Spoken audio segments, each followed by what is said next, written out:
নমস্কার প্রিয় দর্শক ও শ্রোতা বন্ধুরা, গানের গল্পে আপনাদের সবাইকে আবার স্বাগত। আজ আমরা এক অসাধারণ গানের গল্প বলবো।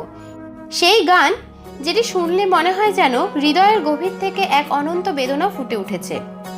আজ আমরা কথা বলবো কিশোর কুমার সাহেবের গাওয়া বিখ্যাত গান মেরে নয়না সাवन ভাদো।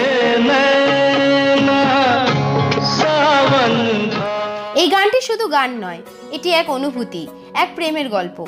তো চলুন শুরু করি এই গানের পেছনে সুরেলা কাহিনী। গানটি 1976 সালে সুপারহিট সিনেমা মেহবুবা থেকে। এই গানটি ছিল এক প্রেম আর পুনর্জন্মের গল্প, যেখানে প্রধান চরিত্রের অভিনয় করেছিলেন রাজেশ খান্না এবং হেমা মালিনী। গানটি সিনেমার এক অত্যন্ত ইমোশনাল মুহূর্তে আসে, যখন চরিত্রগুলির মনের গভীর প্রেম ও বিচ্ছেদ প্রকাশ পায়।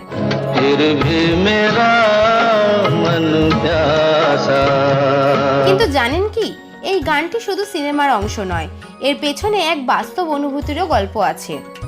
গানটি লিখেছিলেন আনন্দ বক্সী, সুর করেছিলেন আর.ডি. বর্মন, আর কণ্ঠ দিয়েছিলেন কিশোর কুমার। এখন শুনুন মজার ঘটনা। একদিন আর.ডি. বর্মন এবং কিশোর কুমার গানটির রেকর্ডিং নিয়ে কথা বলছিলেন। বর্মনদা বললেন, কিশোর, এই গানে শুধু সুর থাকবে না, একটা গভীর ব্যথা চাই। মনে করো যেন তুমি নিজের কোনো হারিয়ে যাওয়া প্রেমের গল্প গাইছো। কিশোর কুমার শুনে বললেন, হারানোর অভিজ্ঞতা তো আমার জীবনে অনেক আছে, পঞ্চম তুমি শুধু হারমোনিয়াম বাজাও। এই গান গাওয়ার সময় কিশোর কুমার নিজের জীবনের গভীর অভিজ্ঞতাকে কাজে লাগান। তার দ্বিতীয় স্ত্রীর সঙ্গে বিচ্ছেদ আর ব্যক্তিগত জীবনের ওঠানামা যেন তার কণ্ঠে মিশে যায়। গানের কথায় যখন শোনা যায়, মেরে নয়না সাवन ভাদো ফির ভি মেরে মন প্যাসি,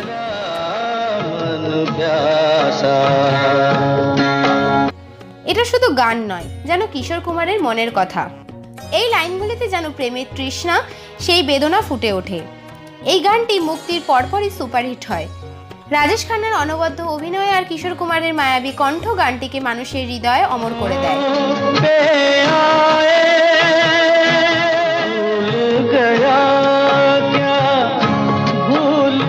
আর শোনা যায়, এই গান শুনে আর.ডি. বর্মন নিজে এতটাই আবেগপ্রবণ হয়েছিলেন যে তিনি কিশোর কুমারকে জড়িয়ে ধরেন এবং বলেন, তুমি সত্যি ম্যাজিক করেছো।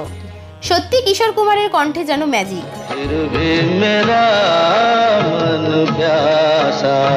বন্ধুরা, মেরে নয়না সাवन ভাদো গানটি আজও মানুষের হৃদয় ছুঁয়ে যায়, কারণ এই গান আমাদের শেখায় যে প্রেমে শুধু আনন্দ নয়, ব্যথাও থাকে, আর ব্যথাই ভালোবাসাকে পূর্ণ করে তোলে।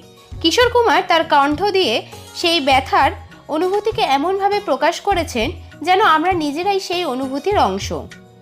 বন্ধুরা, আজকের এই গল্পটি কেমন লাগলো?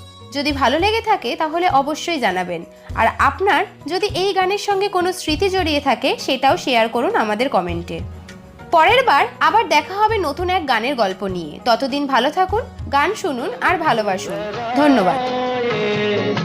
गीत का हमको मिले बिछड़े, इन होठों पे आए बरसों बीत गए, बिजुली बन